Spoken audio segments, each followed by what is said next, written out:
Εξομολογήστε το Κύριο διαγραφός, αλληλούια, ότι στον αιώνα το έλεος αυτού, αλληλούια. Can you blur it? Can you blur it? You can do blur this. Yeah. Yes, go on. 1 second.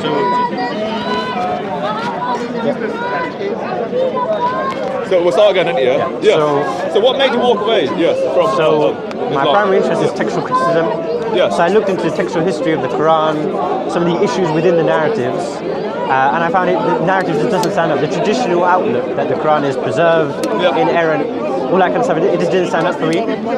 So if you look at the Quran, it draws narratives from late Judeo-Christian literature, like the Talmud, Syriac Christian narratives about Jesus, Mary. Like one example is the Proto-Evangelium of James. It's an apocryphal gospel. So it's not actually written by James. You know the brother, James the Just, Saint James. Saint James. The apocryphal gospel by him, it wasn't written by him. It's traced to Syria, to a Gnostic group who believes sex and marriage were evil. And their gospel, their theology, very clearly pushes that. But some of the narratives about Mary in the Quran are drawn from that. So if the Quran is drawing narratives from faux sources, which are not part of the canonical scriptures of Christianity, and from Gnostic groups that are heretical even to Islam, that means that it's a problematic source. And it also draws from the Talmud. The Talmud is the rabbinic commentaries on the Torah that comes after the temple. Quran, it's in Al-Ma'idah, I forgot which verse it is now.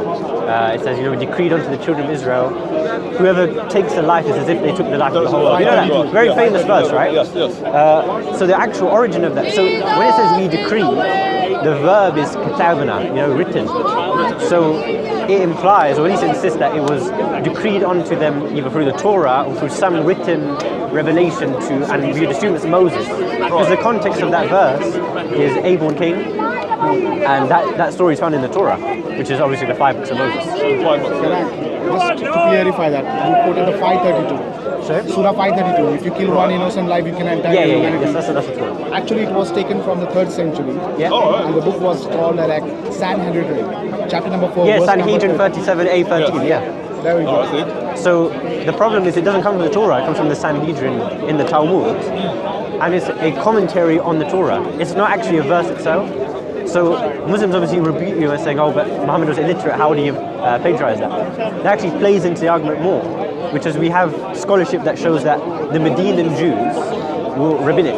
They knew about the Talmud, the Midrash, and they even preached about it to the pagans. So it's very likely that Muhammad heard this rabbinic commentary, but because he was illiterate and had no way of fact-checking, he believed it to be part of the scriptures. So then when he recited the verse to his Sahaba, who obviously had no way of checking either, they believed that it was part of the Torah. But now that we look back on it, we can see that it wasn't. So they go like, it's not inerrant. That's a very clear, glaring issue. And all the resolutions I found to it, it's not adequate. So I found that was such a glaring problem in the Quranic narrative. If it draws narratives from non-canonical sources, well then, it doesn't really have a claim to be purifying scriptures if it's taking it from Gnostic Gospels and the Talmud. In the Quran also, there is a verse where people accused Muhammad of copying the stories of ancient. The stories of the ancients. Yeah, exactly. So it just doesn't. Can I ask a question? To this as well. When you was a Muslim, people they say that Muhammad is the greatest of all prophets. But 600 years before, or maybe a bit earlier, Christ already claimed that that judgment had already been made by Jesus. Claiming that John the Baptist was the greatest of all prophets since the time of Moses until now. So why do Muslims make that claim? I mean, this is ignorance, really, ultimately, isn't it? Like, it's just ignorance of the prior scriptures. Yes. Because that judgment's already been made. Yeah, like I said, and once you actually start looking into the narratives, it just falls apart. Like, I spent my entire life not reading the Bible, not reading the Old Testament, not reading church traditions. I my view on Christian theology was what I had been taught. Okay. When I started- was it like playing along? Yeah, pretty much. It was what I had been taught by, your parents, your imam, different scholars, so on and so forth. The main reason is they have been Yes. taught since the childhood Yes. that you haven't believed this. And if you see the Quran, it says clearly that if you ask questions, then you are kafir.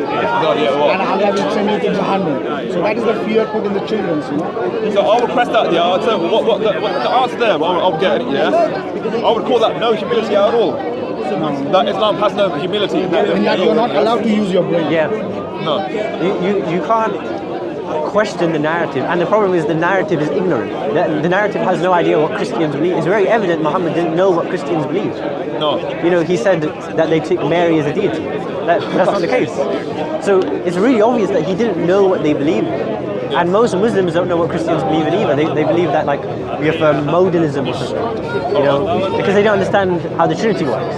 I see, yes, yeah, agreed. So, for my entire life, that's how I believe the Trinity works, because I didn't ask Christians. Or you find, Christians who are not educated enough to tell you about it, so they can't explain it either. So you'll just kind of go down this rabbit hole of what the Muslims actually believe is. When I started looking at, it was actually St. Thomas Aquinas was the first one I started looking into, his Summa Theologica, the 5 ways. Divine simplicity, so on and so forth. And then I started looking more into Catholic theology, and it was a lot more coherent than I had been led to believe. There was, yes. So once I found the coherence and the kind of just how much it made sense, Catholic theology. First, I didn't immediately become a Catholic. I looked into different denominations. I almost became a Lutheran. In the end, I became a Catholic. Yes. But yeah, it was really just looking into the theology for myself and not taking other people's words for it. It's how it should be done. See, Yeah. I think many of us, in reality, but Jude, that's what we'll probably expect as well. Yeah, Jude's a very bold person, but it's like coming out of our comfort zone. Would you say? You say yes? We're too stuck in our comfort zones. Many people, you're stuck in our comfort zones, and you can't be bothered to take big people. Yeah. Like, would you say in Islam, yes, are they stuck in their comfort zones too much, or are they afraid to take steps back and have a look and ask questions? They are afraid. Yeah, I think it's fear. The fear because the family will abandon them. Yes.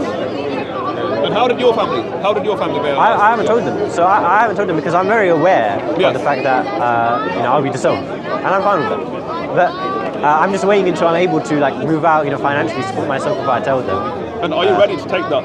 Yeah, the thing is, I'm ready. Because one day you have to make that confession. Yeah, of course. And I've thought about it very much. There was actually, for me, when I first became a Christian, or Yes. when I accepted Christianity as a truth, I kind of resolved myself to just privately believe in it, not go to church, that kind of stuff. I knew I wanted to be a Catholic, but I just couldn't. I was too scared to kind of take that step. And one story that is quite intimate and personal to me is St. Peter's martyrdom. When he's leaving Rome, he's leaving the persecution, and he sees a vision of Christ. He says, "Where are you going, Lord?" He Where says, you go, yeah. "I'm going to Rome to be crucified again." So I still feel in my mind that St. Peter, obviously, going back into Rome, it's not as if he had no fear or anything like that. He knew he was going to his death. I'm still obviously fearful. I still have doubts and concerns, but it's just my love for Christ is much stronger than my fear of any repercussions that I'll get. So I'm fine to accept being disowned. I'm fine to live on my own. I'm making the steps necessary to financially support myself. So I can make the steps. Yes, as well. I request you also to stand. Stand in it, yes, not with, yes, not stand alone. Yes, but to lean upon one another. And the act of filial love. Filial love obviously equals brotherly love. Yes, on loving thy neighbour as I love thyself. Yeah. And the act of storge love. Because in Ecclesiastes chapter 4, verse 9, it teaches us, it teaches us that two are better than one. We're not meant to do things alone. Yeah. Obviously, yes. So please, be like the branches of the tree. Yes, Jesus said we are branches of the same vine. So let us lean upon each other. Install your love. And Christianity is the main thing, it's a family. Yeah. Yes, in Christianity there are lukewarm Christians, but if you stay with the strong Christians, you'll be a good family. Amen. Iron sharpens iron, so one man sharpens the other. Yeah. Yes. It's a proverb. Amen. There's neither Jew nor Greek. Well, brothers and Can I sisters. ask you, Right. if you don't want to answer, that's fine. Yeah. Are you Thank you very born much. and brought up here, or you Take care. came back from Sorry? an Islamic country? How you are Sorry? You came from an Islamic country? No, I was born here. Oh, you were born here? Yeah. That's fine.